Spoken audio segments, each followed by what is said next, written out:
What's up guys, XHOUNDISHx here, and today we had the final live reveal stream from Bungie about Age of Triumph, and in this stream we learned a lot about the new gear, the weapons, the armor, returning stuff, everything like that. Some pretty awesome stuff, so let's jump into it. Firstly, we get a full look at the new returning Vault of Glass armor, the awesome hunter with the robot leg, the warlock with the kind of harpy tentacle type things behind it, which is pretty awesome, and the titan with the crazy Wi-Fi antenna thing on the back. These look absolutely amazing. You will get ornament tokens when you complete the weekly featured raid, and these are what you'll use to apply ornaments to these particular pieces of raid gear. The cool thing is that the ornaments can be used on any raid gear in the game, so you may get an ornament in Crotas End, but you can take that and use it on the new Vault of Glass gear as well, so that's pretty awesome. We learned a lot about weapons, so there will be new adept versions of raid primary weapons, and that's why we can see this Fatebringer right here is gold and silver. So the adept version will come with elemental damage, but the normal one will not,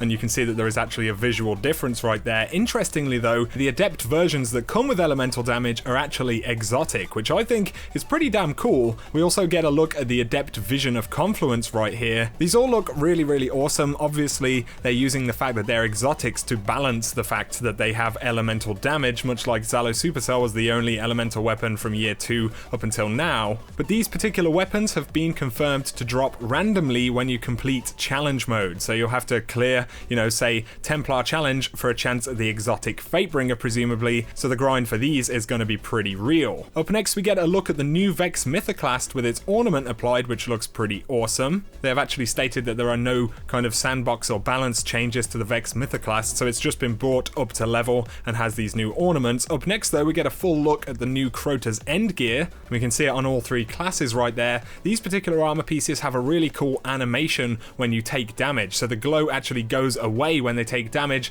and then slowly returns, which is pretty epic. As I said before, adept versions of Crotas End weapons exist as well, and they have this kind of black skin instead of the normal green skin, and they will also feature elemental damage. There is something to note here though. Black Hammer will not be returning in these updated raids, so they said essentially that we now have Black Spindle in its place. Because of its perk set making it a very powerful weapon, they want it to be an exotic weapon, so I guess that does make sense, but it's kind of a shame that we won't be getting a year 3 Black Hammer. Necrochasm will have its new ornaments as well, but there are also some changes right here. So the Thrall explosion that normally triggered on precision kills will now trigger on any kill, not just precision kills, so that's pretty cool. Moving on, we get a look at the awesome new Touch of Malice ornament, as well as the new King's Fall armor with the ornaments applied. So these also glow and stop glowing when damaged, just like the Crota gear, and I actually really like the look of these King's Fall armor pieces. They look pretty awesome. Elemental damage and adept weapons are being added to King's Fall and Wrath of the Machine as well, so that's pretty cool. We get a quick look at the King's Fall Scout and the hand cannon in this footage, but moving forward we get a taste of the new Wrath of the Machine ornaments, and they have these cool kind of digital lights flickering away from the armor pieces, and we also get a look at an adept Genesis chain right here, also coming with elemental damage,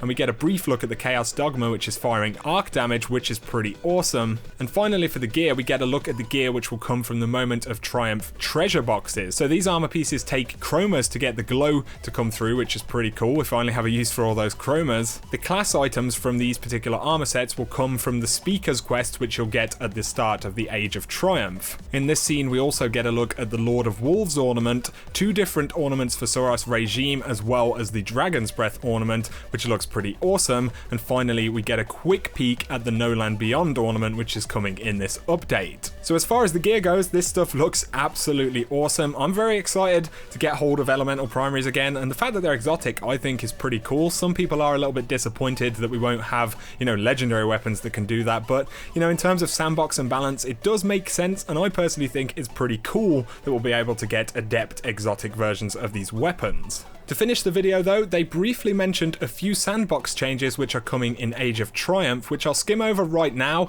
but I do plan on posting a full video with everything we know about sandbox changes in Age of Triumph. For now though, there will be no balance changes to the Vex Mythoclast in terms of damage or any stat changes like that, so it's just going to be as it is right now. They will be reducing hand cannon range ever so slightly, so they say it's a very small amount, around 2 to 3 meters, which I can kind of understand. Hand cannons are very very good right now in PvP. We will really have to see how this plays out to get an idea of how it feels. I don't think it's going to be a huge issue, but I understand if any of you guys are frustrated about this change. Auto rifles are receiving a buff, so their range drop-off is going to be less severe, meaning that they will deal more damage at range, which sounds good, and we'll learn more about what these changes will be in the patch notes next week. In PvP though, when you pick up special ammo, it will instantly be loaded into the magazine of your special weapons, just like heavy ammo does, so no reloading when you pick up special, which is a very great change. On top of this, sidearms are being changed so they don't stack ammo, Scores is being changed, Blade Dancer and other health regen changes are being rolled back, Truth holds an extra rocket in reserve. We know that there are changes to No Land Beyond and more, which they specified in a blog post before, so I will link that information in the description box below. Of course, for now though, we'll have to wait until we get further details in the patch notes on the 28th. Like I said, I do plan on posting a video tomorrow with all of the known balance changes. For now though, guys, let me know what you think about all of this awesome looking gear coming from these updated raids. I'm incredibly excited to get my hands on some of this stuff. It's definitely going to be a busy summer grinding Destiny. But if you have enjoyed this video, a like as always is appreciated. If you're new to the channel, be sure to hit subscribe to see a lot more Destiny content. For now though, you guys have an awesome day.